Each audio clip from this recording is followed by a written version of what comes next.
दिलेली क्रमिका अंकगणिती श्रेणी आहे की नाही ते ओळखा। जेव्हा दिलेल्या क्रमिकेतील प्रत्येक दोन पदांमधील फरक हा सारखाच असतो तेव्हा ती क्रमिका अंकगणिती श्रेणी असते। इथे आपण पदांना नावे देऊन घेऊ, T1 T2 T3 असे नावे दिलेत। आता आपण ह्या दोन पदांमधील आधी डिफरन्स काढू आणि नंतर ह्या दोन पदांमधील काढू। T2 वजा T1 बरोबर, आता ही वजाबाकी आपण बाजूला करून घेऊ, 0.33 मायनस 0.3। इथं काहीच नसेल, इथं 3च्या पुढे काहीच नाही म्हणजे 0 घ्यायचा। 3 मधून 0 गेले 3, 3 मधून 3 गेले 0, पॉइंटच्या खाली पॉइंट, 0 तून 0 गेले 0। इथे डिफरन्स किती आला, फरक किती आला, 0.03 आला।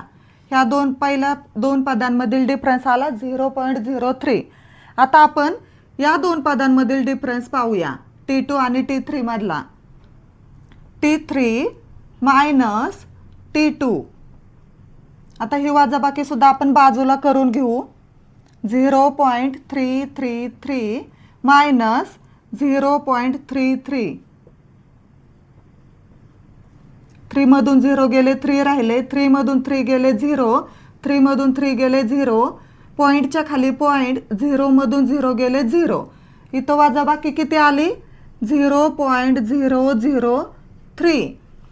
पहिल्या दोन पदांमधील डिफरन्स आहे 0.03 आणि नंतरच्या दोन पदांमधील डिफरन्स आहे 0.003, म्हणजे ते फरक सारखा नाहीये। जर प्रत्येक दोन पदांमधील फरक जर सारखा असता तर ही क्रमिका अंकगणिती श्रेणी असती, परंतु येथे फरक वेगळा आहे। या दोन पदांमधील फरक वेगळा आहे आणि या दोन पदांमधील फरक वेगळा आहे, त्यामुळे दिलेली क्रमिका अंकगणिती श्रेणी नाही।